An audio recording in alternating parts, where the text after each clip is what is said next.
ನವರಾತ್ರಿ ಹಿಂದೂ ಧರ್ಮದಲ್ಲಿ ಒಂದು ಪ್ರಮುಖ ಹಬ್ಬ. ವರ್ಷಕ್ಕೆ 4 ಬಾರಿ ಆಚರಿಸುವಂಥ ಈ ಹಬ್ಬದಲ್ಲಿ ಶಾರದೀಯ ನವರಾತ್ರಿ ಮತ್ತು ಚೈತ್ರ ನವರಾತ್ರಿಗೆ ವಿಶೇಷ ಮಹತ್ವ ಇದೆ.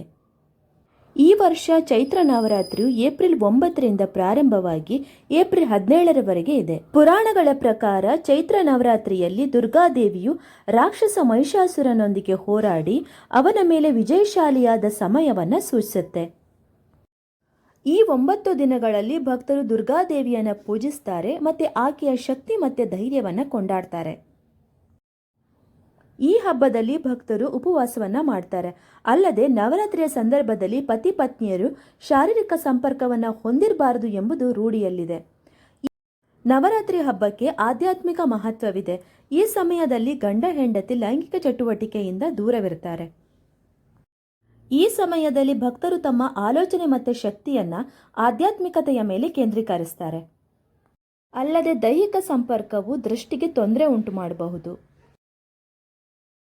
ದುರ್ಗಾದೇವಿಯನ್ನ ಶುದ್ಧತೆ ಮತ್ತು ಶಕ್ತಿಯ ಸಂಕೇತ ಅಂತ ಪರಿಗಣಿಸಲಾಗುತ್ತೆ.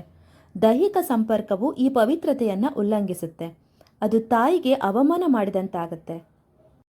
ನವರಾತ್ರಿ ಹಬ್ಬವು ದೈಹಿಕ ಬಯಕೆಗಳಿಗಿಂತ ಭಕ್ತಿ ಮತ್ತು ಆಧ್ಯಾತ್ಮಿಕತೆಗೆ ಒತ್ತು ನೀಡುತ್ತೆ. ವೈವಾಹಿಕ ಸಂಬಂಧದಲ್ಲಿ ಲೈಂಗಿಕತೆಯು ಒಂದು ಪ್ರಮುಖ ಭಾಗವಾಗಿದ್ದರೂ ಸಹ ನವರಾತ್ರಿಯ ಸಮಯದಲ್ಲಿ ಅದರಿಂದ ದೂರವಿರೋದು ಗಂಡ ಮತ್ತು ಹೆಂಡತಿಯ ನಡುವಿನ ಬಾಂಧವ್ಯವನ್ನು ಬಲಪಡಿಸುತ್ತೆ. ಸಂಸ್ಕೃತಿ ಮತ್ತು ಸಂಪ್ರದಾಯಗಳಿಗೆ ಗೌರವವನ್ನು ತೋರಿಸಬಹುದು. ಇವತ್ತಿನ ಈ ವಿಡಿಯೋ ನಿಮಗೆ ಇಷ್ಟವಾಗಿದ್ದರೆ ಎಲ್ರಿಗೂ ಶೇರ್ ಮಾಡಿ. ಮುಂದಿನ ವಿಡಿಯೋದೊಂದಿಗೆ ಮತ್ತೆ ಭೇಟಿಯಾಗೋಣ. Thank you.